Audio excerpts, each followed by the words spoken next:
Boa tarde para todo mundo. Obrigado pela presença. Eu sou Conrado Corsaletti, editor-chefe do Nexo, e vou mediar essa mesa com esses autores que escreveram uma obra muito importante para o nosso tempo. Antes, queria agradecer a organização da Feira do Livro, agradecer pelo convite. E, bom, a gente tem aqui, à minha esquerda imediata, a Marina Sliesarenko Barreto. Depois, a gente tem ali o Fernando Romani Salles e a Mariana Celano de Souza Amaral. Os três, mais dois autores, que são o Conrado Rubner Mendes e a Adriane Santos de Brito, eles são autores do O Caminho da Autocracia, Estratégias Atuais de Erosão Democrática. Esse é um livro que, ele, de certa forma, ele vem complementar uma sequência de obras que foram escritas, especialmente nos Estados Unidos, no ano de 2018. Era um ano que o Brasil ainda não tinha tido a vitória do Jair Bolsonaro, e nos Estados Unidos já se tinha uma experiência de 1 ano e meio, 2 anos de governo Trump. E esses autores, o que eles fizeram? Eles começaram a olhar para o cenário de erosão democrática dos Estados Unidos e escreveram livros como as Democracias Morrem, que é do Steve Levinsky e do Daniel Ziblatt. Tem o David Huntsman, que escreveu Como a Democracia Chega ao Fim. E outros autores também. A própria Madeleine Albright, que foi secretária de Estado do governo Clinton, escreveu um livro chamado Fascismo. Olhando para essa nova maneira de se erodir as democracias no mundo, que não é mais por tanque, via tanque, não é mais com golpes de Estado clássicos, e sim uma erosão que vai acontecendo por dentro da própria democracia. E o interessante é que o livro deles começa já na apresentação, dizendo que essa obra aqui, que eu tenho em mãos, ela complementa isso, porque aquela visão de que a democracia vai se erodindo e as pessoas não vão entender direito, talvez ela não seja totalmente complexa o suficiente. E eu queria começar com essa pergunta, e depois eu queria explorar outros termos do livro, porque o livro tem uma coisa importante. Uma coisa que eu falei para eles já quando eu li, que ele é um livro muito bem sistematizado. Por quê? Porque ele não vem simplesmente contando coisas ou então fazendo análises, no geral, que não estejam desconectadas de um amplo levantamento que eles fizeram pelo LAUT.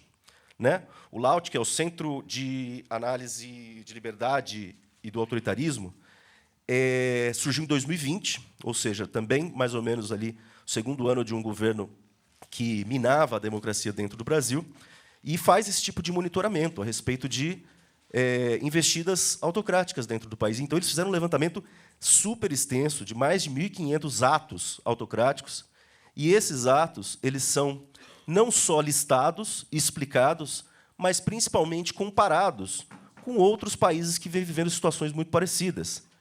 Turquia, Índia, e Polônia. Então, isso dá uma dimensão a respeito do que está acontecendo no mundo de hoje, sem isolar o fato. Então, isso é muito legal também. Existem comparações muito interessantes e situações que se repetem. E, por fim, o livro ele termina falando um pouco da necessidade de responsabilização.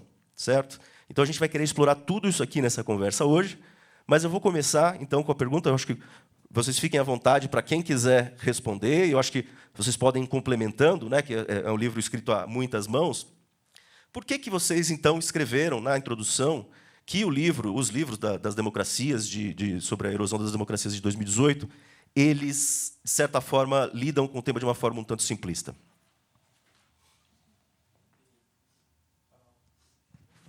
Oi, pessoal, tudo bem? Boa tarde. É um prazer imenso estar aqui com vocês. Obrigada por nos ouvirem, obrigada à Feira do Livro, obrigada à Associação 451, obrigada à LAUT. A gente está aqui numa mesa de 4 pessoas, mas a gente, na verdade, como o Conrado falou, nós somos muitos. Somos 10 mãos que escreveram juntas esse livro. Tem 2 autores aqui que não puderam estar aqui com a gente, a Adriane Santos e o Conrado Mendes. Então, a gente vai contar um pouquinho para vocês o que a gente acha que é importante, porque esse debate tem que continuar sendo feito. Então, Conrado, essa pergunta é crucial, porque é isso. 2016 foi uma enxurrada de literatura nova com a eleição de Trump. Isso não poderia acontecer nos Estados Unidos, o maior símbolo da democracia global. E aconteceu, né? Elegeu o Trump, e agora, embora o Trump esteja em péssimos lençóis, ele ainda segue disputando, né? A gente vai ter prévias esse ano das eleições norte-americanas, e ele é um candidato fortíssimo do Partido Republicano, embora o Partido Republicano tenha outras lideranças aí que estão disputando os seus nacos de poder. E o que a gente quis falar sobre isso, de que é uma narrativa incompleta, é que, de fato, assim, existem dados que falam, pesquisas, inclusive nesses livros falam, olha, a democracia hoje não é mais erodida com tanques na rua. Se você vai olhar números, estatísticas, de fato, o número de golpes militares diminuiu ao longo do tempo. As democracias hoje são, como o Conrado falou, erodidas por dentro. Mas essa história não é completa por si só, porque golpes continuam acontecendo. Então, a gente estava falando da Turquia aqui. A Turquia, por exemplo, viveu um golpe de Estado, uma tentativa de golpe de Estado em 2016. Né? Uma outra coisa também que é importante de falar, essa mesma Turquia que viveu uma tentativa de golpe de Estado com tanques na rua, com tudo, em 2016, viveu um golpe de Estado em 1980, quando o mundo, a mega narrativa do mundo, era uma onda de democratização. O Brasil, por exemplo, estava saindo de uma ditadura militar. Outros países latino-americanos também estavam saindo. Então, o que a gente quer simbolizar, né, com essa ideia de que ajuda, mas ajuda só até um certo ponto, é que existem experiências, mas no dia a dia existem casos que não se enquadram nessas macronarrativas. A gente precisa complexificá-las.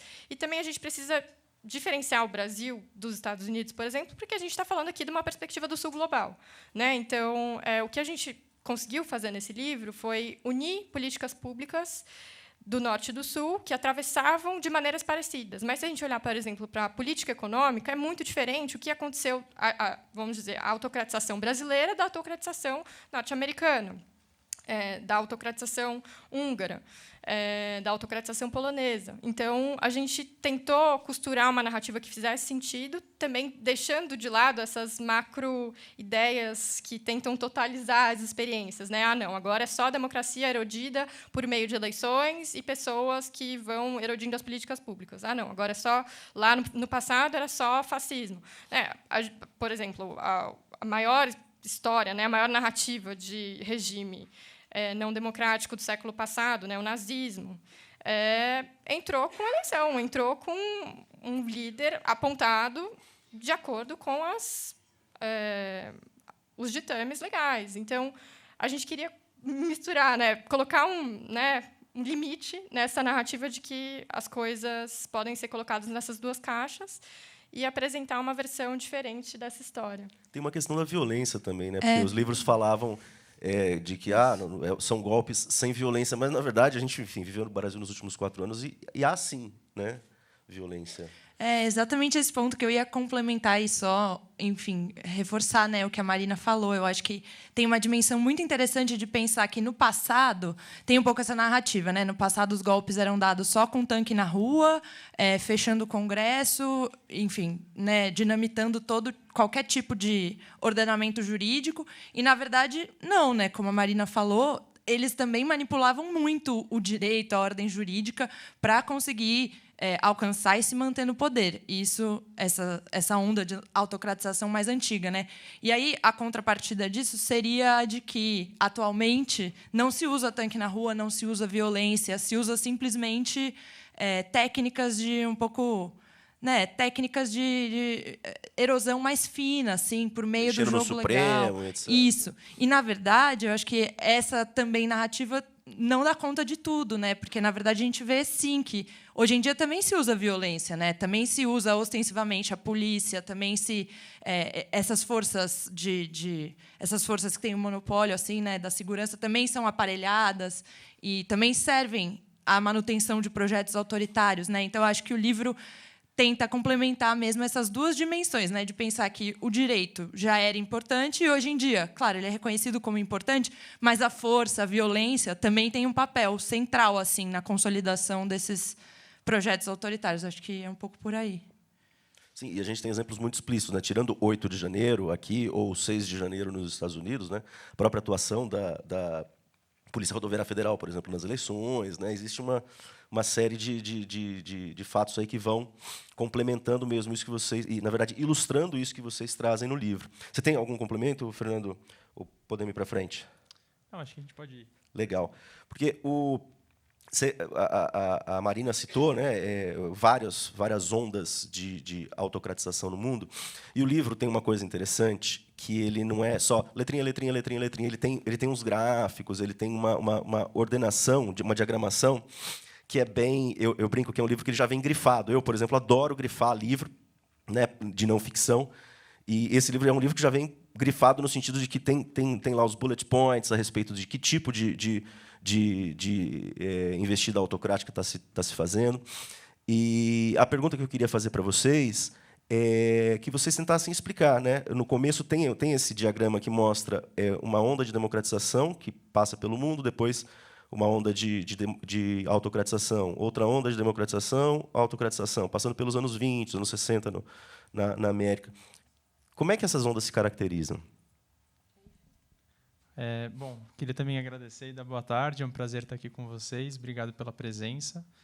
Acho que, enfim, como o Conrado destaca, né, de fato, a literatura da ciência política que vai explorar a qualidade dos regimes políticos, ela coloca essas ondas, né? Então, você tem uma onda de democratização e, depois de um tempo, parece que vem uma onda de autocratização. E eu, pelo menos, acho que não tenho uma resposta simples para isso, mas a impressão que fica é que, da mesma forma em que tem forças democráticas que estão lutando ali por uma expansão de, enfim, atributos democráticos dentro de um regime político, também tem movimentos do outro lado, né? Então, quando a gente olha, por exemplo, para o cenário brasileiro e vê o que a gente chama recentemente do surgimento da nova direita, e claro, não estou querendo colocar ou generalizar para dizer que a direita é exclusivamente responsável por esse movimento de autocratização, mas acho que é uma coisa pendular, que me parece, né? Então, quando vem um movimento, parece que tem outras forças que estão lutando por, talvez, outros valores, e aí tem um choque em algum momento. Então, não sei, acho que daria um pontapé nesse sentido. Vocês veem alguma relação dessas ondas com mudanças nas revoluções comunicacionais? Por exemplo, você pegar nos anos 20, 30, com a ascensão do rádio, o aumento fortíssimo do populismo por conta da utilização do rádio. E agora, essa onda, se você for pegar, o que muita coisa tem em comum é a utilização das redes sociais, a partir de uma maneira bem instrumentalizada. Vocês veem alguma relação entre ondas autocráticas e revoluções informacionais de comunicação? Conrado, eu diria que não só informacionais, mas sociais mesmo, né? Então, se a gente olhar para os anos 20 e os anos 30, as sociedades estavam passando por mudanças gigantescas, né? Então, o eleitorado, antes, se a gente olhar para o século XIX, o eleitorado era quase nada. A Itália, por exemplo, aumentou o eleitorado em quase 90% na virada do século.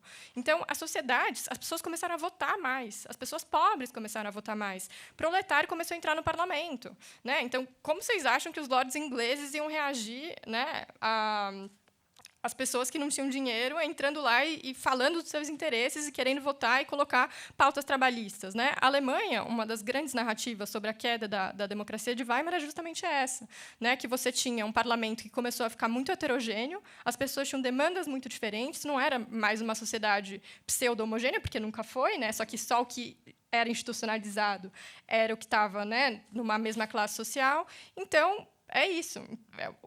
E aí, juntando com a mudança social, você tem uma mudança comunicacional muito grande, você tem uma mudança de gênero também. Uma coisa que a gente pensa, né, só agora que a extrema-direita está, enfim, instrumentalizando pautas de gênero, enfim, antigênero, etc.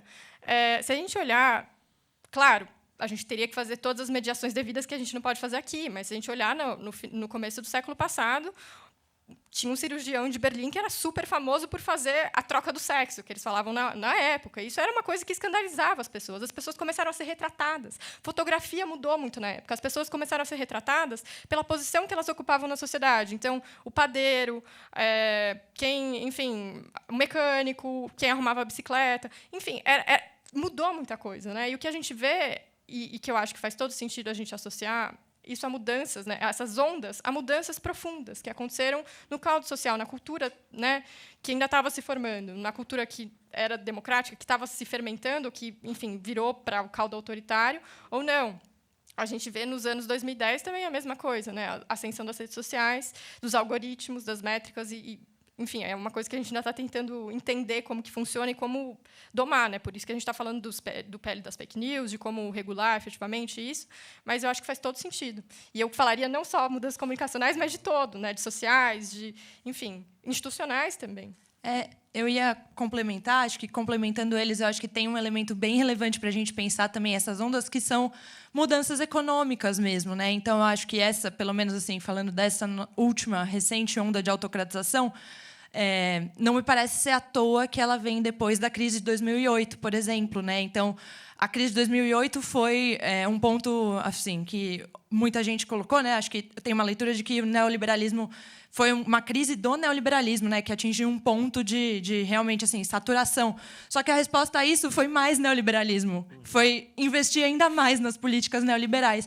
Então, eu acho que assim essa crise do capitalismo, realmente o aprofundamento do neoliberalismo, ele traz a reboque também o crescimento da extrema-direita, a volta desses valores conservadores, como a Marina colocou, né? Eu acho que é uma mudança, como a Má falou, né? Realmente uma mudança profunda social e que, no meu ponto de vista, tem tudo a ver com o aprofundamento do neoliberalismo, com precarização, as pessoas estão perdendo seus postos de trabalho, perdendo também a perspectiva de melhora de vida, por exemplo. Isso tudo dá uma sensação de insegurança e aí, enfim, isso pode desembocar em realmente, assim, sei lá, no apoio a projetos que são conservadores, reacionários, etc. Desigualdade interna nos países crescendo. Isso, né? E não nos esqueçamos que teve a crise de 29, né? Então, se a gente Isso, olhar para a primeira exatamente. onda de autocratização, poxa vida, o capitalismo mudou, né? Você tinha um capitalismo que era concorrencial, um capitalismo virou monopolista. Então, o que se falava muito na Alemanha, por exemplo, né, o grande exemplo da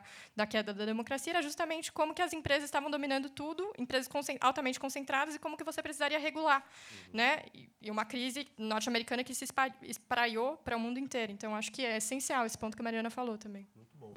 Bom, queria aterrissar um pouquinho agora no Brasil e focar um pouquinho no trabalho que vocês trazem no livro de sistematização dessas investidas de viés autocrático. E vocês fazem uma separação. Porque o que eles fizeram como um lote? Eles foram lá pegando item por item. Isso aqui é uma investida dentro do Ministério Público, aqui dentro do Congresso, aqui dentro do Executivo, inclusive até governos regionais. Né? Vocês têm citações de governos regionais, ou seja, não é uma coisa focada numa figura, né? Não é um olhar social e concreto a respeito do que estava acontecendo no Brasil e que, enfim, está acontecendo no Brasil. Vocês sistematizam a partir de 3 itens: educação, espaço cívico e segurança pública. Vocês podem explicar por que a escolha desses 3? Vocês podem dar, só acho que para a plateia ter uma noção do que a gente está falando quando a gente está falando de medidas de viés autocrático, com exemplos assim do tipo, olha, educação.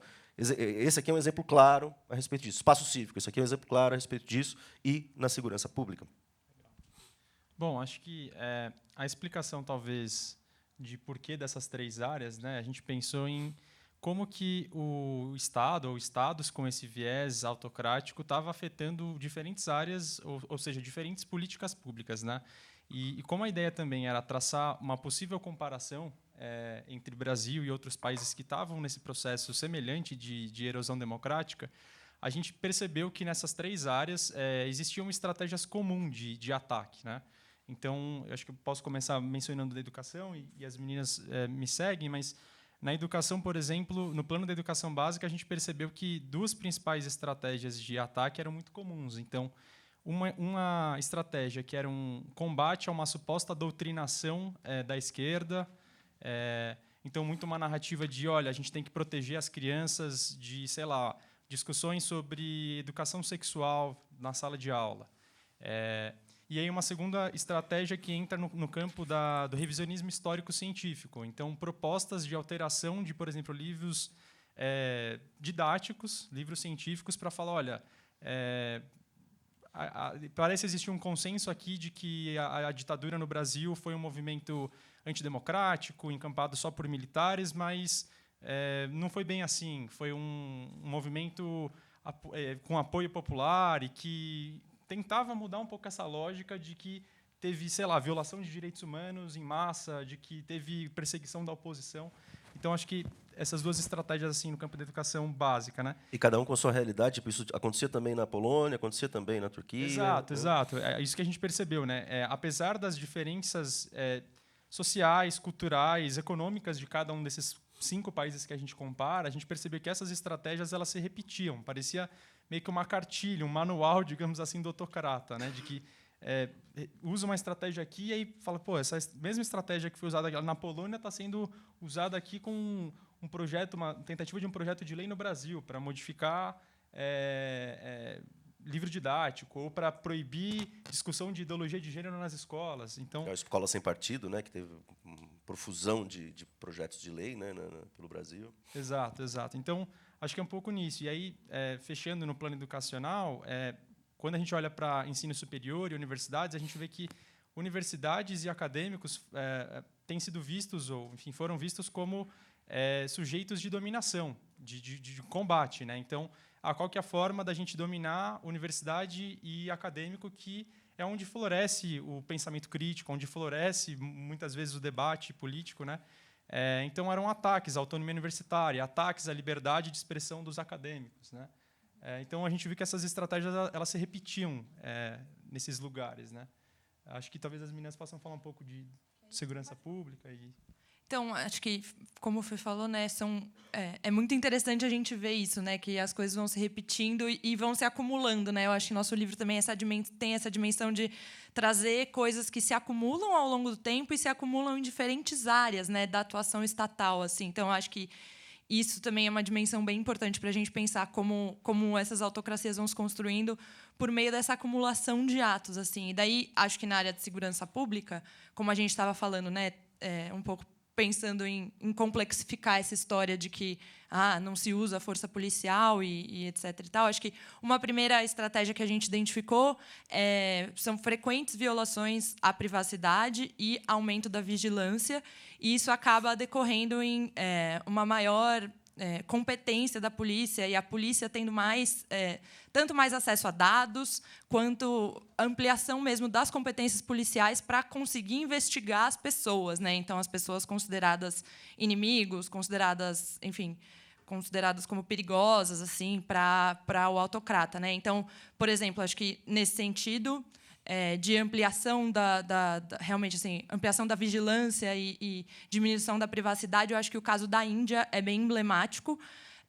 O Narendra Modi, ele efetivamente implementou um sistema de dados biométricos que foi unificado, né? Então, uma coleta massiva de dados biométricos da população e uma unificação do acesso. Então, todas as esferas do governo, inclusive a de inteligência e a policial, tendo acesso a esses dados, né? E isso foi implementado de uma maneira quase que compulsória para a população efetivamente conseguir acessar direitos e recursos básicos, assim, né? No Brasil, isso avançou até um pouco menos, assim, mas isso sempre se combina também com realmente uma elasticidade, assim, das normas. Então, mudança na lei antiterrorismo que permite que a polícia acesse mais dados e consiga também efetivamente investigar outros tipos de conduta, né? E aí acho que uma segunda estratégia bem importante no campo da segurança pública é a incitação do pânico moral. Então, pegar um certo grupo, um determinado grupo, e daí a gente viu que cada país tem um grupo preferencial, assim, pegar um determinado grupo e colocar como um inimigo social, como um inimigo interno que precisa ser excluído, precisa ser dizimado. Por exemplo, na Hungria são os imigrantes, então construíram efetivamente um muro, sabe? Na Índia é a população muçulmana, então efetivamente o Modi também avançou com um projeto de restrição dos direitos dessas pessoas. Aqui no Brasil a gente pode pensar tanto na perseguição do Bolsonaro, né, o que ele entende como esquerda, então desde falar que ia fuzilar a petralhada, por exemplo, até também na forma como ele trata pessoas em conflito com a lei no geral, né? Como ele tratava pessoas em conflito com a lei. Então, bandido tem que ser morto, bandido tem que morrer igual barata na rua, ao mesmo tempo em que as forças policiais têm que ser reforçadas e colocadas como heróis, assim, que é uma coisa que também acontece na Hungria. Então, as forças policiais que protegem a Hungria dos imigrantes são heróis, e os imigrantes são pessoas que estão, enfim, derrubando a nação e etc. e tal. Então, acho que essas duas estratégias, tanto por um lado a privacidade, assim, né, diminuição da privacidade, quanto, por outro, essa criação desse inimigo são muito marcantes assim, no campo da segurança pública. Gente, eu acho que aqui vocês já estão vendo quais mãos foram responsáveis por quais áreas que a gente escreveu, né? Mas, bom, eu vou falar um pouquinho sobre espaço cívico, mas antes eu só queria recapitular o nosso argumento, né? O nosso argumento, basicamente, é que a reeleição é um ponto muito importante no processo de autocratização. Esse livro foi escrito ainda... ele surgiu de um relatório de pesquisa que foi feito ainda antes da eleição do Lula, graças a Deus, não reeleição de Bolsonaro, e a gente queria justamente mobilizar a esfera pública para pensar quais eram os riscos, o que estava em jogo, né? E o que a gente faz é comparar o que aconteceu no primeiro mandato do Brasil, do Bolsonaro no Brasil, com mandatos primeiros e subsequentes em outros países que também estão em processo de autocratização. E o que a gente reparou foi que o Brasil, no pior sentido do termo, foi muito inovador, né? Ainda no primeiro mandato, Bolsonaro conseguiu fazer muito mais coisa do que autocratas de outros países conseguiram fazer em segundos, terceiros mandatos. Então, esse é o que a gente percebe no geral, vamos assim dizer, o argumento geral.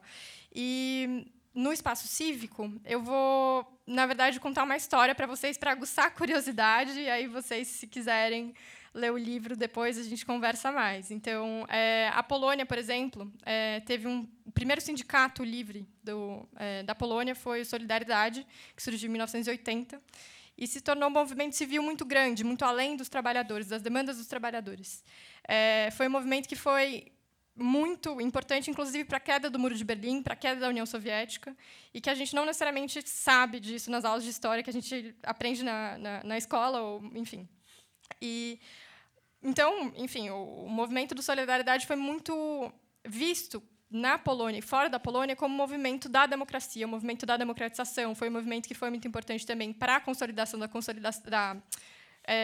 Constituição polonesa em 1997.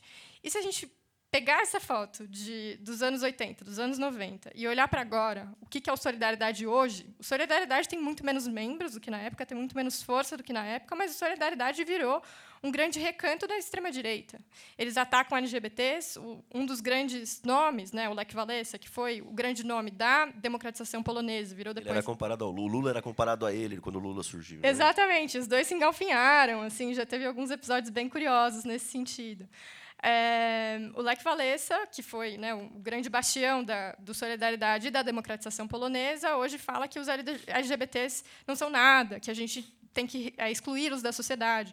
Isso, então, a gente está falando assim, claro, concepções diferentes de democracia, mas de um líder que foi extremamente importante para a história polonesa e da democratização. Não só da Polônia, né, mas, enfim, da redemocratização europeia, no geral. E hoje ele tem um discurso muito que chama a nossa atenção e que é capitaneado pela extrema-direita e capitaneado pelo PiS, que é o partido da Lei e da Justiça, que está na presidência da Polônia. Quer dizer, formalmente não, porque tem uma história engraçada que, quando o presidente assume na Polônia, ele tem que sair do partido. É curioso que ele tem que renunciar ao partido, eu acho que como uma tradição de que ele é do povo. Ruim. O partido é coisa ruim, o partido é faccioso, ele tem que representar o povo inteiro, e não só uma parte. E quem foi eleito foi um membro do PiS, o Andrzej Duda, e ele saiu do PiS, mas ele, enfim, é o grande nome do PiS até hoje. Então, eu queria contar essa história para vocês, porque eu acho que esse livro está cheio dessas histórias, esse livro está cheio dessas reviravoltas, e o que a gente está tentando mostrar é que as coisas que acontecem na Polônia também têm impacto no Brasil. Tem uma organização polonesa, por exemplo, que tem ligação com a tradição família e propriedade do Brasil, uma organização civil, né? É isso que eu estou mostrando no espaço cívico aqui. E a gente está vendo uma rede transnacional de práticas, né? Então, se montar. Então, tem vários eventos da extrema-direita em vários países, em que esses líderes, essas pessoas que são aliadas desses ideais, se encontram e vão lá trocar ideias mesmo, né? Então, o que cola em um país é replicado no outro. A Rússia, por exemplo, é um país extremamente inovador também, no pior sentido do termo, né? Muitas leis russas de restrição ao financiamento de ONGs foram copiadas em outros países. Pessoas, né, das oligarquias russas estavam nas grandes pontas de eventos e de congressos conservadores. Por exemplo, o Congresso de Famílias foi fundado também no final dos anos 90 por 2 magnatas russos e um norte-americano. Então, eu acho que o que a gente está falando é que as coisas se ligam muito. Existem coisas muito diferentes, mas existem coisas muito similares. E o que a gente queria mostrar é justamente como essas coisas se articulam. Onde é que entra o ataque recorrente ao Supremo Tribunal Federal e ao sistema eleitoral brasileiro nesse processo de autocratização? Porque é o que mais se destaca, se destacou na imprensa, tudo. E o interessante é que vocês trazem, olha só, não é só esse ataque frontal a um dos 3 poderes ou a base do republicanismo brasileiro, né? Onde é que como é que ele funciona pro político de viés autocrata e como é que ele funciona para a sociedade? Eu acho que uma coisa que vem até antes, digamos, de governo Bolsonaro, mas que já ficava claro, era uma insatisfação muito grande, de certa forma, com instituições políticas, de um modo geral. Então, uma discussão parece que de perda de sentido ou de legitimidade de certas instituições, né? E o STF, enfim, o judiciário, e encabeçado pelo STF, que ganha uma proeminência no cenário político há algum tempo, né, acaba sendo colocado por, enfim, o líder autocrata ou aqueles que encampam o líder autocrata como alguém que está barrando certos interesses, certos avanços. E acho que a questão da liberdade de expressão entra muito nesse sentido, né? É uma narrativa de que você fazer certas restrições à liberdade de expressão porque representam um discurso de ódio, porque atacam determinados grupos vulneráveis, visto por essa narrativa como uma mera e simples restrição da liberdade de expressão, e não como, por exemplo, um discurso de ódio, não como um excesso, né? Então, acho que o papel do STF, por exemplo, nesse contexto, a gente tem que tentar encarar, ou me parece que tem que tentar encarar, numa distinção entre um cenário de normalidade democrática para um cenário de não normalidade democrática, né? Então, acho que é possível traçar várias críticas ao STF. Acho que um grande caso, um grande exemplo para a gente ilustrar isso é o inquérito das fake news, né? Em que, num cenário de normalidade democrática, faz todo sentido olhar, por exemplo, para esse inquérito e ver como tem problemas no seu andamento, tem contradições, pode ter, enfim, eventuais excessos de competência ali, de atuação. Mas, ao mesmo tempo, quando a gente vai para um cenário de não normalidade democrática, de ataques constantes às instituições, de ataques constantes ao sistema eleitoral e a uma desconfiança, uma suposta desconfiança do sistema eleitoral, sem nenhuma prova, enfim, fundada ali, eu acho que a análise que se faz, ou que se deve fazer, por exemplo, de instituições como o STF, como a própria atuação do Tribunal Superior Eleitoral, ela acaba sendo um pouco diferente nesse cenário de não normalidade. Não, quer terminar? Não, acho que... Não, só para complementar, acho que o que o Fê falou, acho que tem uma dimensão bem interessante do papel do judiciário, puxando um pouco para esse aspecto mais comparado que a gente fala no livro, que é o aparelhamento do judiciário é bem central, assim, né, para o projeto autocrático. Aconteceu na Hungria, aconteceu na Polônia. Acho que é um elemento central, né, tentar aparelhar o judiciário para conseguir fazer com que o judiciário não exerça um pouco essa função de controle mesmo, né, que seria inerente ao poder judiciário. Aqui, eu acho que, claro, né, o Bolsonaro tentou avançar dentro do que podia, então a gente viu nomeações no STF, mas isso estava dentro, claro, do que ele deveria ter feito, né? Já era previsto para o mandato dele. Mas eu acho que o que o Bolsonaro fez foi colocar o STF muito nesse lugar do inimigo a ser combatido, né? Então, usar muito essa retórica do inimigo para colocar os ministros e o próprio tribunal como efetivamente inimigos mesmo, que deveriam ser combatidos e que estavam um pouco acuando ele e os seguidores dele, e que, portanto, essas pessoas, né, era uma forma dele também reforçar a retórica de que a gente precisa se proteger. Eu preciso proteger o meu governo e vocês, meus apoiadores, precisam me proteger, porque tem um inimigo muito poderoso fora, que está tentando derrubar a gente. Acho que é uma retórica que também, para mim, me lembra muito o Trump, assim, o que o Trump fez, né? Essa coisa do deep state, tem um deep state perseguindo ele, né? Enfim, acho que o Bolsonaro colocou aqui é o isso... sistema, né? Exato, então, e acho que dentro desse do sistema... Zé Padilha. O Alexandre de Moraes também assim virou um símbolo, né, disso. E eu acho que isso reforça um pouco essa retórica mesmo de inimigo e etc. e tal, para acabar erodindo a legitimidade, né, do judiciário enquanto um poder que exerce, né, suas competências constitucionais, controlando e etc. e tal, para, enfim, tendo essa legitimidade erodida, esse caminho do aparelhamento fica muito mais fácil, né? Então, eu iria por aí. E acho que só vale complementar e mencionar, né, que acho que isso é também um achado, né, da pesquisa. Nessa tentativa de cooptar o judiciário, a gente percebe estratégias também comuns, né? Então, por exemplo, propostas de aumentar a quantidade de ministros e, com isso, fazer com que o líder ali tenha capital para nomear novos ministros, ou estratégia de tentar aposentar compulsoriamente determinados ministros que representam uma oposição, um enfrentamento ao governo no poder, para justamente minar essa capacidade de combate, enfim, proteção mesmo. Né, isso não avançou também porque o Bolsonaro não era um presidente tão forte assim de domínio no Congresso. Né? Eu acho que tem uma coisa que a gente não pode esquecer, e vocês me permitam essa positividade tóxica aqui, por um lado, é bom que Bolsonaro critique que o STF seja inimigo, porque se você vai olhar para a Polônia e para a Hungria, está tudo cooptado. Então, ele não tem inimigo porque ele já conseguiu aparelhar totalmente as cortes. As cortes não são mais um empecilho para o projeto de poder autoritário.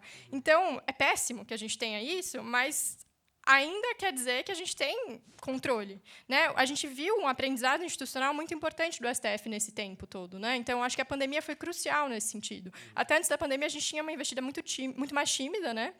A gente tinha um inquérito de fake news de 2019, que foi, enfim, um grande escândalo à época, e a gente pode discutir mais sobre ele depois, mas com a pandemia a gente começou a ter uma atuação muito mais voltada do STF a entender que a gente estava num momento muito diferente, que se deixasse Bolsonaro ia desregular tudo, né? Deixar as rédeas soltas, ninguém ia vacinar. E era isso. Então, eu acho que isso é bastante importante da gente falar. E essa questão que você colocou, Conrado, também, que ele não tinha maioria no Congresso, também é uma diferença. Né? A gente vê um Bolsonaro até 2021 e um Bolsonaro que abraçou o Centrão depois. Então, eu acho que tem essas fotos diferentes que é legal a gente contrastar e pensar uma outra coisa que é interessante também nisso, que existem, enfim, estudiosos, né? Uma das estudiosas que a gente cita no livro fala o seguinte, que eu acho que é muito interessante, né?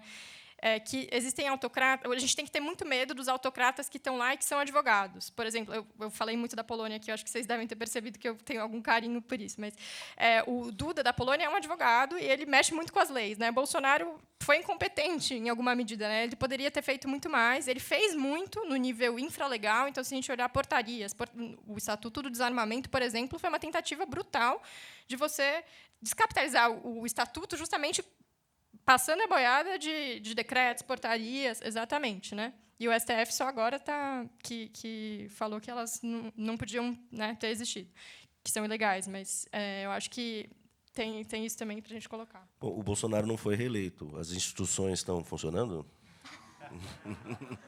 A pergunta de milhões. Eu acho que... Você quer começar? Não, eu acho que essa é muito uma pergunta de milhões, e o que a gente tem que pensar, para o caso brasileiro, para o caso dos Estados Unidos, enfim, em que não ocorre a reeleição, né, do autocrata, mas de que, claro, isso é fundamental para que não ocorra o aprofundamento da erosão democrática, mas, ao mesmo tempo, a gente acha que não pode apagar aquela luz de alerta de que, olha, o autocrata saiu do poder, então, putz, estamos a salvos, agora está tudo certo, as instituições estão perfeitamente funcionando. E aí eu acho que, nesse sentido, um dos grandes desafios, ou uma das grandes coisas que a gente tem que olhar para frente é enxergar que atores e instituições que têm uma atuação antidemocrática continuam existindo, e que a gente tem que pensar formas de tentar combater esse extremismo político, né?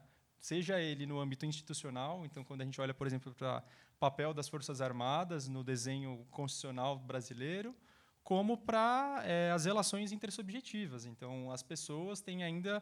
o bolsonarismo ainda tem um capital político, social muito forte. Então, que é a parte da responsabilização que vocês exploram também na parte final do livro, né? Da necessidade de se responsabilizar para que haja um parâmetro de isso aqui não pode, né, amiguinho? Aqui pode, aqui não pode, né? Você falou, Fernando, sobre excepcionalidades, decisões judiciais excepcionais em momentos de excepcionalidade democrática ou de ameaça democrática. O que não me deixa de vir à mente é o fato de que o Brasil se apega muito a super-heróis. Se apegou ao Joaquim Barbosa no Mensalão, e Joaquim Barbosa era o Batman. Se apegou ao Sérgio Moro na Lava Jato, e o Sérgio Moro era o super-homem.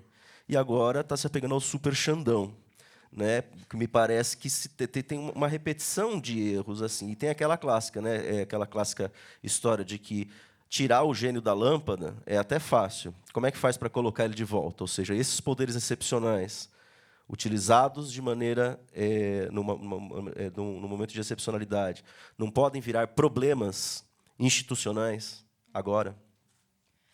Eu acho que você tem toda a razão. Acho que podem, sim. E acho que, juntando um pouco com a pergunta anterior também, né? Acho que é algo para a gente estar muito alerta, assim. Eu acho que o livro também aponta coisas que aconteceram em países que estão nesse caminho autocrático, mas tudo que a gente coloca aqui também pode acontecer em momentos em que a democracia está, pelo menos em sua forma, num momento de menos estresse, né? Então, num momento de uma normalidade democrática maior. Tudo isso aqui pode acontecer também nesse momento de normalidade. E é importante que a gente saiba que essas coisas juntas enfim, ao longo do tempo, acabam erodindo a democracia. Porque daí, quando elas acontecerem, né, durante um período de maior normalidade democrática, a gente consegue falar, não, espera aí, né, não dá para deixar isso acontecer. Então, eu acho que decisões judiciais arbitrárias é um exemplo muito bom. Assim, não dá para a gente achar que o judiciário pode decidir, que os juízes podem decidir sem nenhum tipo de garantia dos réus, por exemplo, sem respeito a nenhum tipo de garantia dos réus. E aqui eu não estou falando, claro, né, 8 de janeiro, investigação sobre uma situação excepcional, mas eu digo, muitos milhares de réus que estão nas prisões do Brasil e que foram acusados por provas super frágeis de, por exemplo, tráfico de drogas. Então, não dá para a gente achar que as instituições estão funcionando normal quando tem uma grande parcela da população que é preta, que é pobre, que é jovem, em sua maioria, sendo presa, por exemplo, né, sem prova. Então, acho que isso... a mesma coisa, assim, fortalecimento das polícias, que é uma coisa que eu já falei, a gente falou, ou mesmo o decreto das armas, né? Não dá para a gente achar que, porque isso acontece né, na autocracia, agora que a democracia, agora né, o Bolsonaro perdeu, tudo bem, a polícia está atuando dentro dos limites legais. Não está, a gente sabe que não está, né? Então, saber que esse tipo de coisa é aparelhada quando efetivamente alguém com um projeto político de extrema-direita reacionário entra no poder, é importante para que a gente não deixe isso acontecer durante um certo período de normalidade democrática. Assim. Então, eu não sei, eu iria um pouco por aí. Não, eu acho que é extremamente importante isso que você falou, Mari. E também o nosso argumento, né, a gente falou aqui, de que a reeleição é um ponto importante, mas a gente não pode se perder na narrativa, muitas vezes maniqueísta, eu acho que é isso que a Mariana estava falando também, de que ou é democrático ou antidemocrático, ou é uma democracia ou é uma autocracia. O que a gente está mostrando é que existem enclaves autocráticos, existem enclaves antidemocráticos em democracias, e autocracias também, enfim, convivem com... Né, é muito mais cinza do que preto ou branco, é isso que a gente está falando. E a democracia não acontece só nas eleições, a democracia acontece nos 364 dias, 3 anos aqui no Brasil, né, 3 anos, outros de mandato. Então, o que a gente está falando aqui é que... Claro, as posições institucionais antidemocráticas são muito importantes, tanto que as instituições atuaram em modo de autodefesa, que foi assim um estresse institucional gigantesco. Elas agiram como elas puderam e aprenderam muito rápido.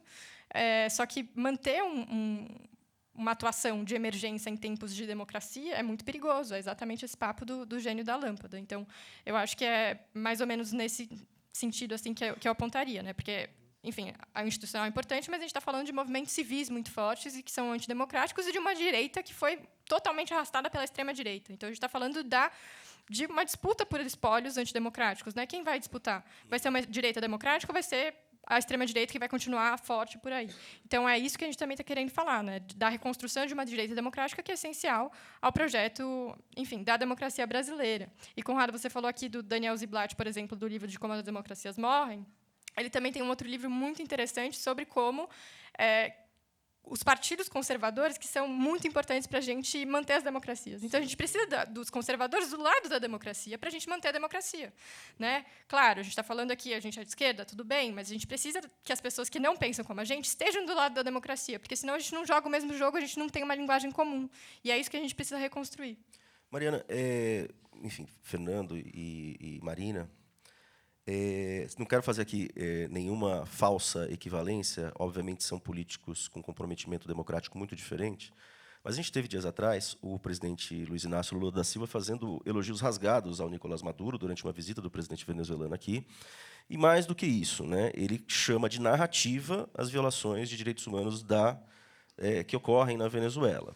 Existem órgãos internacionais que já constataram essas violações e ele traz isso para o colo dele. Como é que esse tipo de atitude do presidente brasileiro colabora com ou confunde ainda mais a questão da discussão democrática no Brasil, que foi essencial em 2022, se discutiu muito democracia, e, de repente, acontece um episódio desse e parece que está uma bagunçada. Como é que vocês avaliam isso e como isso impacta, de fato, o debate democrático brasileiro? Bom, eu acho que, e aqui acho que eu estou falando muito uma opinião, né, pessoal, me parece que essa posição do presidente Lula, em termos de diplomacia, é muito errada, no sentido de trazer e virar e falar que o que acontece na Venezuela, ou o que se diz que acontece na Venezuela, é uma narrativa, quando a gente tem, enfim, uma série de comprovações de fatos, né, que aconteceram lá, de, enfim, violações de direitos humanos. Então, acho que, nesse sentido, é muito problemático, mas acho que dá para fazer também uma possível diferenciação entre um presidente que tem uma fala dessa, então fica no plano discursivo, o que representa muito, porque tem um caráter simbólico muito forte. E a segunda diferenciação que eu estou fazendo aqui é que é do plano das ações, né? Então, o quanto que, por exemplo, um discurso desse do presidente Lula vai refletir ou não em termos de ação, seja para a política externa quanto para a política interna brasileira, né? E aí eu estou querendo, enfim, dizer isso para traçar talvez um paralelo com Bolsonaro, no sentido de que Bolsonaro também teve falas, muitas vezes problemáticas, antidemocráticas, ou, enfim, que a gente pode super problematizar, mas que muitas vezes foram corroboradas por ações, por fatos, né? Então, acho que, nesse sentido, talvez dá para fazer uma diferenciação. Eu, pessoalmente, acho que foi muito infeliz e muito errado uma fala dessa, de não reconhecer o que acontece. Mas acho que é isso, assim, é ficar antenado do que fica no plano discursivo e do que passa para o plano da ação. Acho que eu começaria por aí a resposta. Não, muito brevemente. Eu acho que isso, falando sobre Venezuela, acho que tem uma coisa que a gente escolheu não olhar para a Venezuela porque a gente julgou, por exemplo, assim como o caso da Rússia, que era um ponto um pouco diferente dentro desses que a gente estava olhando, porque são histórias um pouco anteriores a esse marco temporal que a gente está olhando e tal. Mas eu acho que não é à toa que a gente está olhando para países todos que têm líderes de extrema-direita, né? Então, eu acho que, é claro, né, é importante a gente ter isso, sempre parâmetros muito claros, né, de até onde, do que está acontecendo, do que é uma democracia, dos valores que a gente precisa preservar. Mas eu acho que não é à toa que esses países que a gente olhou estão todos atrelados a líderes de extrema-direita, né? Eu acho que, enfim, nesse sentido, acho que os projetos de extrema-direita têm se mostrado muito mais perigosos da democracia do que eventuais projetos de esquerda, né? E eu acho que, no caso do Lula, enfim, acho que passa por uma tentativa também de enfim, se colocar como uma liderança regional e tal, dentro da América Latina.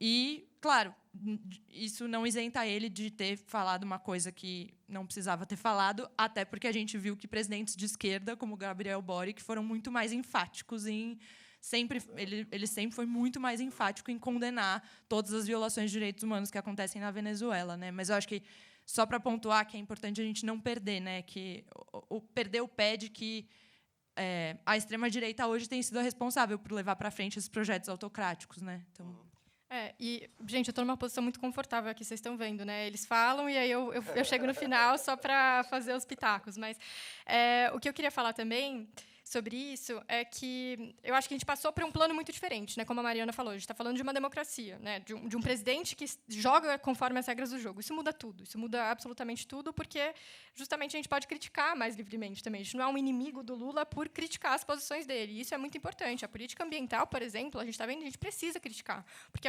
enfim, é a questão do século, né?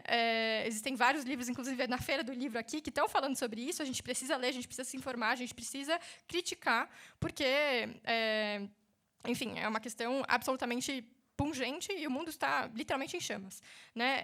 Agora, com relação à Venezuela, o caso específico da Venezuela, eu acho que a gente também precisa lembrar que também teve flerte com Nicarágua, flerte com Rússia, e isso é criticável mesmo, a gente precisa criticar e deve criticar, só que é a diferença que a Mariana falou, né? A gente está jogando num plano de uma democracia, de um presidente que se supõe e se coloca no campo da democracia, e não um presidente de extrema-direita. E a grande infelicidade justamente foi que isso virou gasolina de primeira mão para os bolsonaristas, justamente, que falavam que tudo que Lula queria aqui é uma Venezuela, Eduardo Bolsonaro falando que as pessoas vão comer carne de cachorro na rua. Então, assim, é muito lamentável mesmo, né? Se um ET chegasse agora aqui, pousasse no Brasil, por um acaso, ligasse a TV nos últimos tempos, né, nas últimas semanas, ia ver muitos deputados associados à extrema-direita falando em pele da censura, falando em cerceamento de liberdades, falando, inclusive, de autocracia, né? Se esse mesmo ET estivesse em Curitiba, no dia 4 de janeiro, teria visto o Deltan Dallagnol fazendo uma passeata exigindo liberdade, né? Com um cartaz, inclusive, em que dizia, eu até anotei aqui, democracia, liberdade e justiça. Como é que vocês explicariam para esse ET que essas pessoas estão usando esses termos, tendo apoiado o governo Bolsonaro? Eu acho essa pergunta fascinante. Eu acho esse tema muito legal, Conrado. Obrigada por trazer isso para a gente também. No Laut, a gente está agora também, depois que a gente terminou essa pesquisa, está trabalhando numa pesquisa sobre conservadorismo e reacionarismo e como esses grupos interpretam e reinterpretam direitos, assim, esse tipo de direito. Eu acho que é isso, né? O que, enfim, aqui falando um pouco das nossas considerações e o que a gente tem entendido, né, a partir dessa análise que a gente tem feito agora. Acho que esses grupos eles foram muito hábeis em perceber que é possível que a linguagem jurídica, que foi uma linguagem jurídica muito também levada em frente pela Constituição Federal, que é uma linguagem jurídica da inclusão, do pluralismo mesmo, no sentido de, efetivamente, a Constituição Federal de 88, ela é mais, enfim, plural, ela se permite ser mais ampla, assim, né? Ela quer que os movimentos sociais estejam engajados, por exemplo, na construção da democracia, como a Marina falou. Então, eu acho que os movimentos conservadores, os grupos conservadores reacionários perceberam nisso uma entrada no sentido de que é possível eles também disputarem o sentido dessas mesmas categorias. Então, esses grupos começam a apresentar interpretações deles sobre o que é liberdade para eles. O que a gente vê é que é um tipo de liberdade que não é essa liberdade pluralista, uma liberdade que enfim, respeita todo e qualquer tipo de existência e que respeita, que quer garantir a existência digna de todo mundo. É uma liberdade restrita, é uma liberdade assim, a liberdade, os direitos para eles só podem ser aplicados para um grupo muito específico de pessoas. Cidadão de bem. Exatamente, que são cidadãos de bem. E os cidadãos de bem são um grupo muito específico de pessoas, entendeu? São só as pessoas, os homens em geral, brancos, suas esposas em geral não são ali só porque estão ali no círculo de propriedade desses homens, sabe? Então, assim, os direitos são aplicáveis só a eles, assim. Só que eles usam mesmo essa linguagem jurídica. A gente tem visto isso. Tem várias pessoas que têm escrito, assim, né, e pensado sobre isso, sobre como esses grupos estão apresentando interpretações desses mesmos direitos, assim, né, que a gente colocou como que, enfim, estão na Constituição Federal como coisas caras e etc. Então, eu acho que isso coloca um desafio mesmo em termos de pensar formas de apresentar interpretações para esses direitos que sejam interpretações que não deixem esse tipo de coisa, esse tipo de manipulação ocorrer, né? Então, acho que isso coloca, por exemplo, para o judiciário um grande desafio de falar, não, olha, isso aqui que você está falando não é liberdade, isso aqui não é liberdade de expressão, isso aqui é discurso de ódio, entendeu? O Fê também falou disso.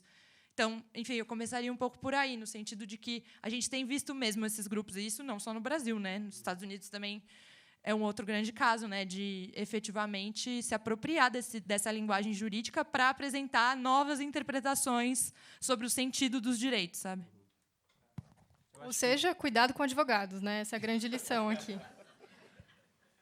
Eu ia só complementar a Mariana, e aí acho que, enfim, a resposta é muito por aí mesmo, e que essa disputa pela linguagem do direito, pela linguagem jurídica, ela vai para muitos âmbitos da vida política, né? Então, talvez liberdade de expressão seja o exemplo de ouro, porque é um guarda-chuva gigantesco que cabe quase tudo ali dentro. Mas, se a gente olha para disputas, por exemplo, dentro da educação, quando a gente está falando daquela, enfim, ideologia de gênero, e como que entra isso ou não, como que essa linguagem é mobilizada por atores de espectros políticos diferentes e apresentam o problema de formas diferentes. Ou até mesmo quando a gente vai falar para a pauta de descriminalização de drogas, descriminalização do aborto, né? Uma disputa ali que passa por diferentes estratégias de narrativa e que mobiliza outros tipos de direito. Então, você tem, sei lá, um campo mais progressista que está falando, olha, por exemplo, a questão do aborto é mais uma questão de direitos reprodutivos, escolha da mulher, do que outra coisa. Aí, esse mesmo tema é mobilizado por um outro ator ou outro grupo social que vai falar, não, isso aqui é uma discussão que é sobre direito à vida, não tem nada a ver sobre direito reprodutivo, sobre liberdade da mulher. Então, acho que é muito nesse sentido. E a gente tem muitos exemplos da vida política que entram ou que servem bem para a gente falar dessa disputa pela linguagem do direito, né? Quer complementar, Marina?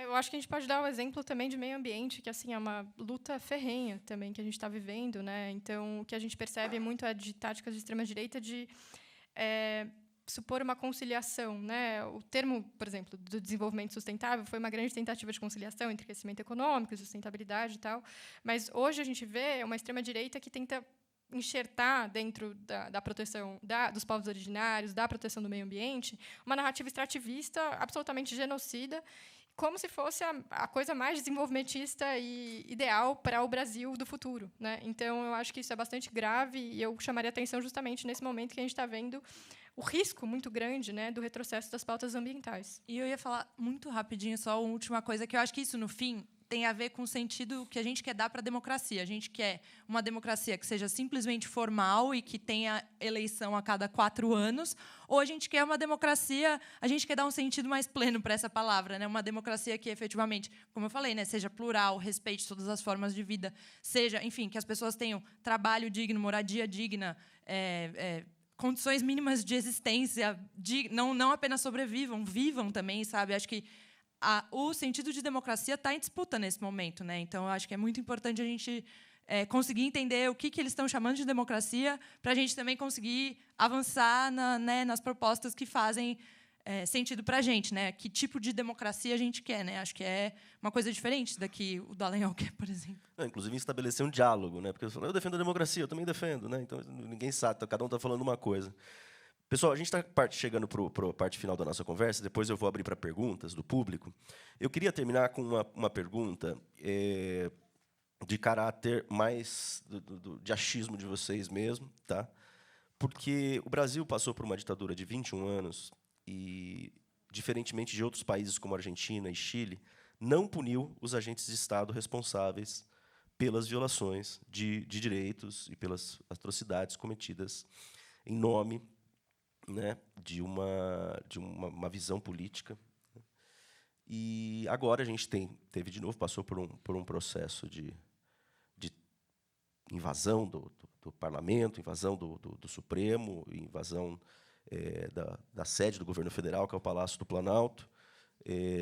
Pipocam tramas, minutas de golpe, tentativas de cooptação do Exército, inclusive com a ajuda de muitos integrantes do Exército. Minha pergunta para vocês é a seguinte: vocês acham, e levando em consideração que vocês escreveram um capítulo sobre responsabilização, que os golpistas serão punidos, incluindo os militares, se uma vez provada a participação de cada um? Pergunta fácil. Ô, Fê, né, deixa eu começar, vai que você lá, começou tudo já. Mas, Conrado, é tudo que a gente quer. Desde 1964 é o que a gente quer punir militar. A gente quer desmilitarizar também as forças, né, armadas, as polícias. E é o que é muito difícil, né? O que a gente percebe é que a gente tem, enfim, a atuação dos militares na política é um dos grandes elefantes brancos, né? E o que a gente precisa justamente é tentar, pelo menos pelas bordas, né, começar a ter uma discussão mais séria mesmo sobre que tipo de participação é aceitável ou não, né? A gente precisa jogar os militares de novo para a caserna. A gente não quer eles na democracia dando pitaco, tweet sobre resultado eleitoral. Então, eu acho que responsabilização de Bolsonaro, né, a nossa parte 3 já fala aí, a gente tem um julgamento marcado para o dia 22 de junho, no TSE, né, da chapa Bolsonaro, então é tudo que a gente espera e quer, que isso seja julgado com a devida seriedade e ele seja responsabilizado por abuso de poder. Mas Bolsonaro é uma peça, né, desse quebra-cabeça, uma peça fundamental, mas não é a única. Infelizmente, eu sou pessimista em relação aos militares. A minha família, inclusive, é pessoalmente envolvida, né, na ditadura militar. Meu avô foi preso. E o que a gente vê é que a gente tem uma justiça de transição que nunca aconteceu e que esse passado fica voltando como um pesadelo dia a dia, né? A gente teve pela primeira vez esse ano a não comemoração, o aniversário de não comemoração depois de 4 anos de um governo do golpe militar. Então, o que a gente precisa é levar para a sociedade pautas, né? A gente estava conversando no Laut sobre como a justiça, enfim, militares, a relação de militares com democracia é uma coisa muito importante para a gente construir daqui para frente. E uma, enfim, estudiosa falou para a gente que a gente precisa, eu achei uma ideia muito poderosa, muito boa, que a gente precisa, na sociedade civil, instigar uma ideia de que a gente precisa de um Congresso Nacional da Defesa. Defesa não é um assunto só do Ministério da Defesa, dos militares, defesa é um assunto nosso. A gente precisa conseguir discutir isso, né? A gente precisa conseguir democratizar esse tipo de debate, por mais por mais que ele dê errado, né, no começo. Então, talvez a gente não precise pensar na responsabilização de militares, que a gente sabe que, né, as chances são muito baixas, mas a gente precisa, enfim, disputar o campo de que isso não é razoável, que isso não é aceitável. A gente precisa disputar narrativas mesmo, né, de que a gente teve, enfim, uma ditadura militar e não um movimento, como o Dias Toffoli pessimamente falou em 2018, eu acho, ainda antes do Bolsonaro assumir, na Faculdade de Direito do Largo de São Francisco, que é altamente simbólico e bastante preocupante. Então, eu acho que eu começaria por aí, né? A gente tem que levar a discussão dos militares para a sociedade mesmo, né? Não adianta só levar nas instituições, que a gente sabe que infelizmente, uma história muito lamentável, né? De uma anistia que ainda não aconteceu. Já aconteceu fora do Brasil, né? O Brasil já foi condenado em instâncias internacionais, mas dentro do Brasil, surpreendentemente e lamentavelmente, a gente nunca foi condenado. Então, quer dizer, já teve uma condenação e a reversão da condenação, uma condenação penal, inclusive. Então, eu acho que eu começaria por aí. O Instituto Vladimir Herzog, por exemplo, tem para quem não conhece, uma iniciativa muito interessante de acompanhar as 29 medidas que a Comissão Nacional de Anistia preparou em 2014, depois da finalização, né, da comissão. Da Verdade. A Comissão da Verdade, desculpa. E eles têm um monitoramento sobre, enfim, como essas medidas estão ou não sendo implementadas. Eles têm, enfim, um cenário bastante triste, né, que pouquíssimas dessas medidas efetivamente foram levadas a cabo, acho que 3 de 29, parcialmente, não totalmente. Mas, quer dizer, a gente precisa falar isso, a gente precisa discutir isso precisa ir para a praça pública, né? Não é um passado enterrado, muito pelo contrário, é um passado que nos assombra, é um passado que está nas nossas costas, né? A gente carrega todo dia. Então, eu começaria por aí. Não, acho que muito brevemente, tentando responder a sua pergunta e fazendo uma separação, eu acho que é muito mais provável e mais fácil, digamos assim, a responsabilização, por exemplo, de pessoas que estavam envolvidas ali na tentativa de golpe no dia 8 de janeiro, né? O STF recentemente tornou, acho que mais de 250 réus, né? Então, acho que nesse sentido, e até pelo papel que a STF tem desempenhado há bastante tempo, pelo papel que assumiu a si próprio de guardião da Constituição e guardião da democracia, eu acho que dá para esperar, dá para ser otimista, talvez, nesse sentido, e talvez fazer pressão para que haja responsabilização dessas pessoas. Agora, acho que quando a gente vai olhar para Forças Armadas, aí acho que já é um outro debate, é muito mais complexo. Acho que, como a Má disse, né, a falta da justiça de transição e a falta de responsabilização lá atrás dificulta em muito para que ocorra qualquer tipo de responsabilização hoje, né? E aí, só fechando, eu acho que um ponto que também é muito importante para tentar avançar nesse sentido é a gente tentar batalhar pela memória política, né? Porque parece que o Brasil é um país que parece que não existe, ou que é pouco difundido uma noção de memória política, de o que aconteceu, por que a gente passou por um período tão problemático e que tinha tanta menção honrosa à ditadura, achando que isso é normal, né? Normalizando a coisa. E acho que me parece que isso vai muito ao encontro dessa falta de uma construção coletiva de memória política, né?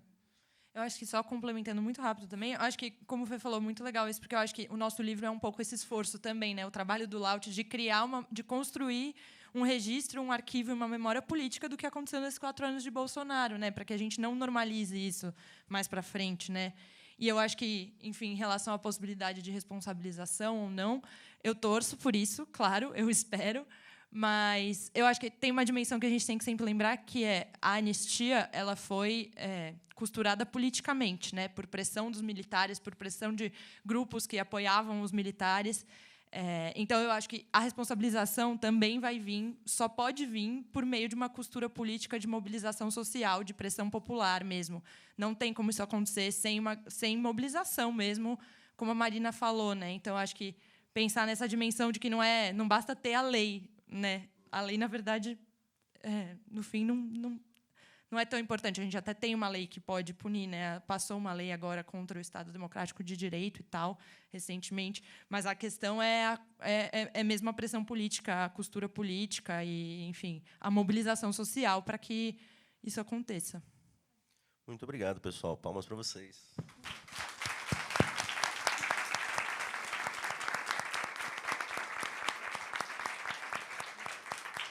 A gente vai abrir para perguntas, então, quem for tendo perguntas vai mandando. Eu vou tentar ler aqui, eu ando um pouco cego ultimamente.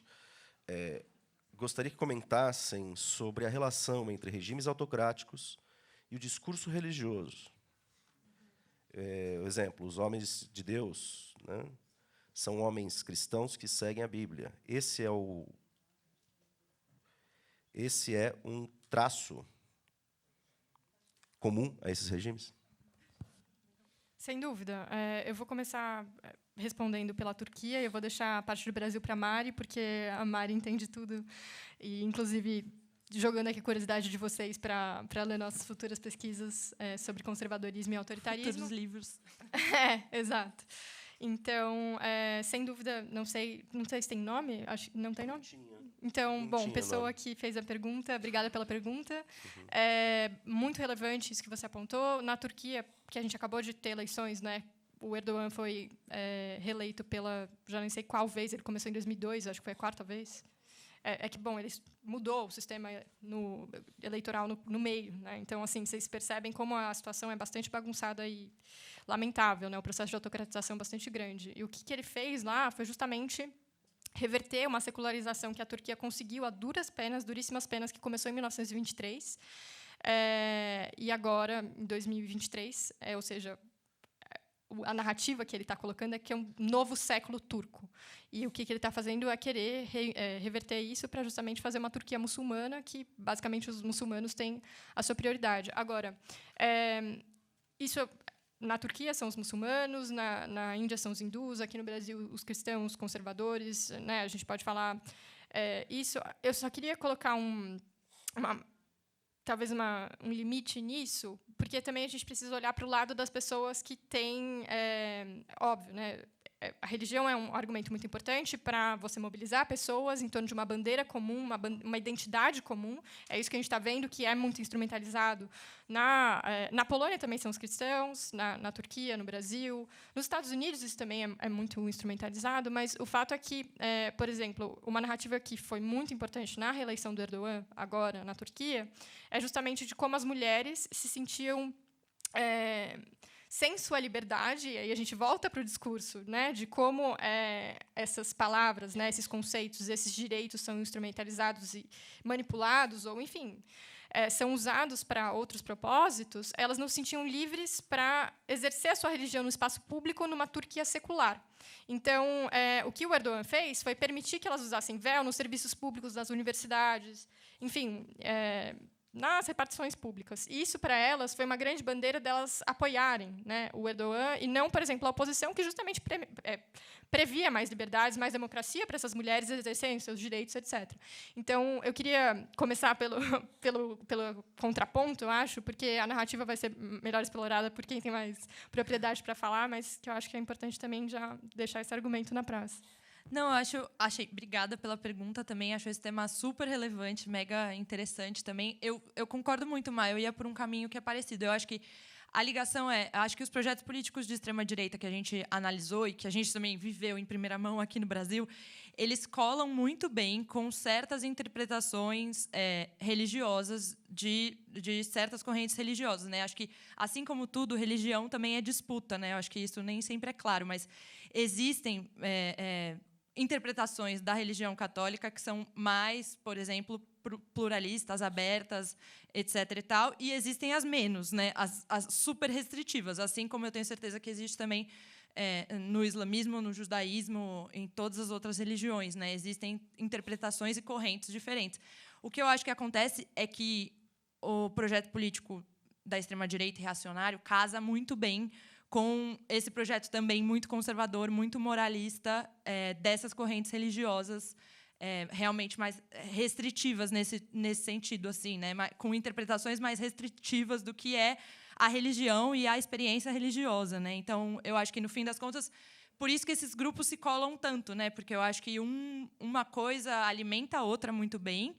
E, enfim, acho que tem um lado de os políticos de extrema-direita instrumentalizarem a religião e também os líderes religiosos instrumentalizarem a política, assim, né? E aí cada um vai avançando. Os interesses, como são muito parecidos, eles vão crescendo juntos. Então, existe esse avanço conjunto, né? Mas, como eu falo, acho que sempre há disputa, né? Acho que, assim como em tudo, religião também é disputa. Então, a gente nunca...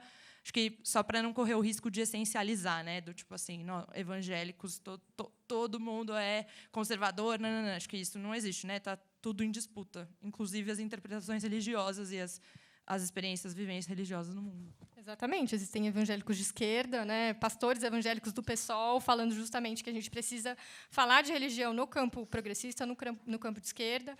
Então, eu acho que é super importante isso que você falou. E eu ia acrescentar só que essa ligação da religião com a política é uma ligação antiga também. Se a gente olhar para as ondas que a gente falou do passado de autocratização, a política estava lá. A religião estava lá também. No discurso enfim, né, dos fascistas, nos discursos autoritários. Então, é uma pergunta que a gente pode colocar historicamente e deve colocar historicamente também para ver as afinidades eletivas que se construíram ao longo do tempo, mas também não essencializar, né? Não cair em que só evangélico é de um jeito, a mulher é submissa. Existem, enfim, correntes justamente que propõem mulheres autônomas, enfim, empoderadas, né? Que eles usam muito esse termo.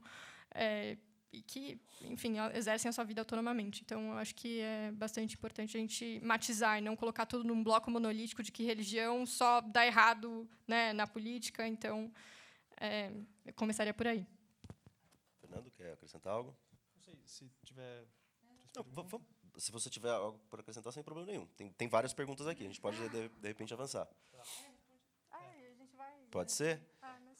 A segunda pergunta que chegou é a seguinte: vocês estudaram o papel da elite brasileira, que é branca, na construção do processo de autocratização no Brasil? O papel da elite branca nesses processos, né, desses períodos autoritários. Sim. Não, acho que isso é muito evidente, né? E talvez eu começaria respondendo de perceber que talvez não seja uma coincidência de que esses estados, que a gente está fazendo uma comparação, especialmente, enfim, Hungria, Polônia, se a gente olhar também para Estados Unidos de Trump, são encabeçados por essa figura, que é o homem branco, que faz parte de uma elite, que muitas vezes se coloca como não fazendo parte daquela elite, sendo aquela figura do antissistema, né? Mas que, no fundo, está defendendo interesses de uma elite masculina, branca, que representa aquela noção mais tradicional de sociedade, né? Então, acho que não é coincidência isso.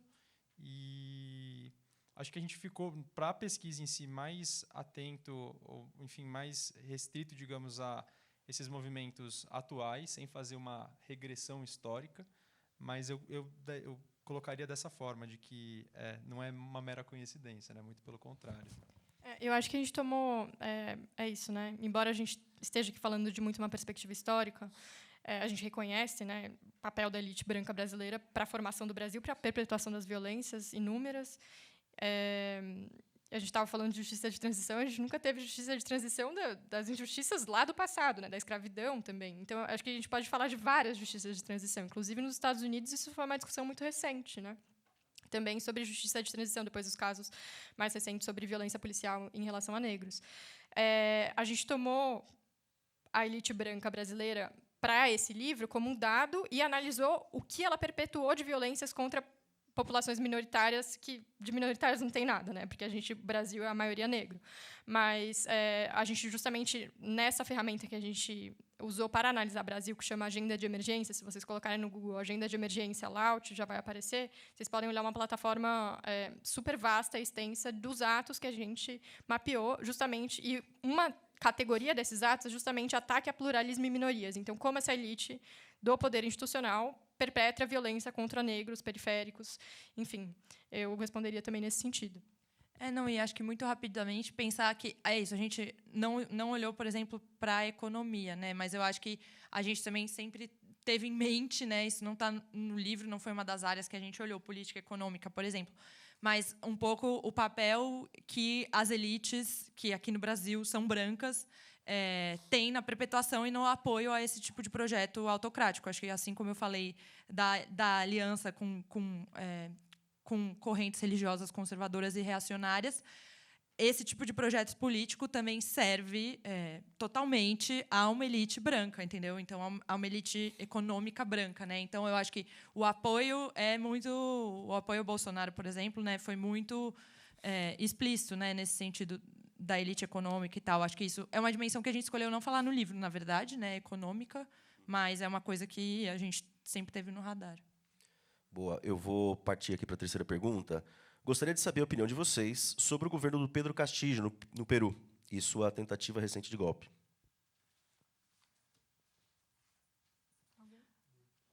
Assim, não sei se vocês têm... Eu assim, não conheço muito do Peru e Claro, tenho acompanhado por notícias, mas eu não saberia assim, dizer, dar a minha opinião. Acho que, enfim, é um pouco... revela quanto a América Latina ainda é um continente muito assolado por todas essas injustiças e falta de memória e falta de efetivamente aprofundamento da democracia, que são históricas, né? Então, o quanto essa região, a nossa região, ainda é muito fragilizada, né, por todos esses processos históricos, assim. Mas eu não saberia dizer mais a fundo. Eu acrescentaria também...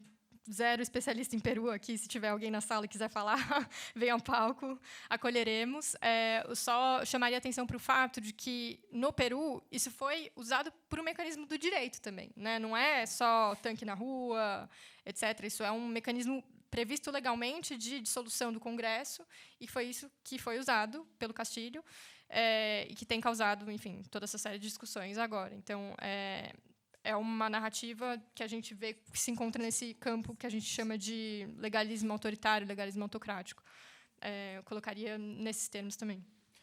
E aí não, só complementando, também zero especialista no contexto peruano, mas acho que complementando o que a Marina trouxe, isso é um outro ponto que a gente percebeu ao olhar para essa comparação que a gente fez, né, do Brasil com os outros países, de ver como o direito sempre teve um papel fundamental nesse processo de erosão democrática e de que os autocratas se utilizam das ferramentas que estão ao seu dispor, né? Então, se, por exemplo, Bolsonaro não teve um apoio político, um capital político para avançar leis no Congresso, ele se utilizou de decretos, medidas provisórias, portarias, né? E aí isso aconteceu de forma diferente, por exemplo, em Turquia, Polônia, em que o autocrata no poder tinha ali uma maioria no parlamento e aí conseguia avançar através da aprovação de leis ou mudanças na Constituição para fazer esse processo de erosão. Então, só para reforçar de que o direito tem um papel fundamental nisso, e acho que vai muito do que o autocrata, o líder que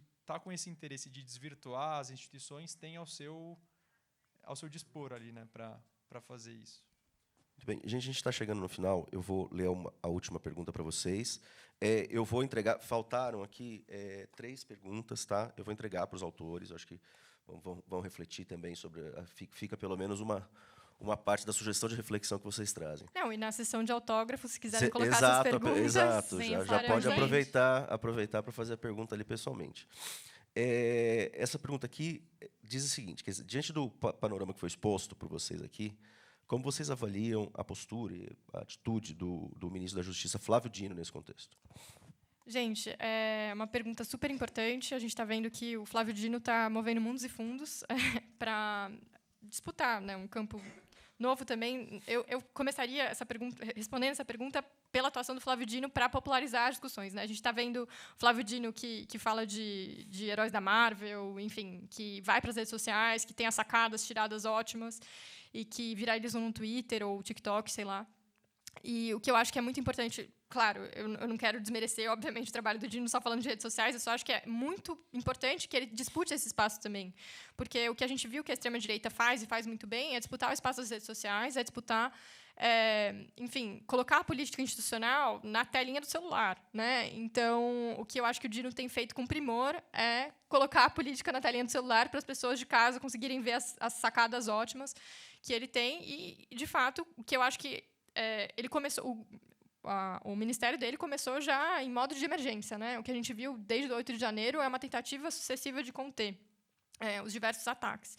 Então, eu acho que é uma atuação muito importante que o que a gente estava conversando aqui desde o começo da mesa, né? De como a gente vai transformar uma atuação de emergência numa atuação de democracia, né? Então, o que está para acontecer, eu acho que é isso, mas elogiaria e começaria nesse sentido a resposta.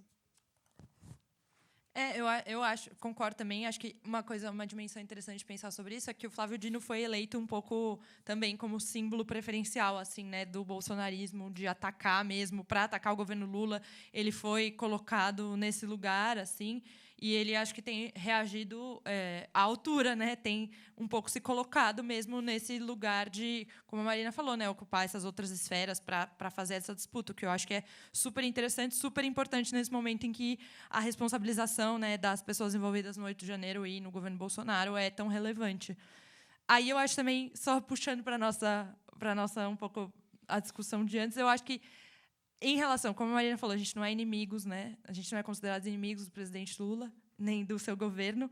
Então, me permito também criticar, assim, em termos 8 de janeiro, em termos de relação com extremismo, acho que o Flávio Dino está atuando muito bem.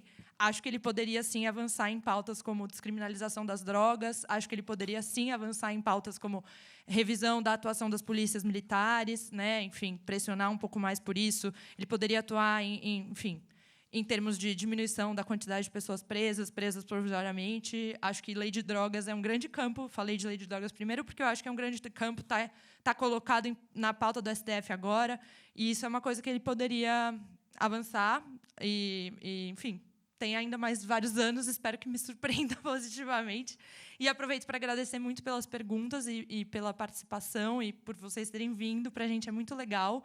E obrigada de novo, Conrado, por super perguntas e pelo super cuidado. Sim, muito bom Vocês é sempre bom. Eu queria também só muito rapidamente agradecer a presença, agradecer, enfim, essa interlocução e dizer que torcer, na verdade, para que talvez a gente se reencontre no futuro para o lançamento de um livro, O Caminho da Democracia, né? Ao invés de O Caminho da Autocracia.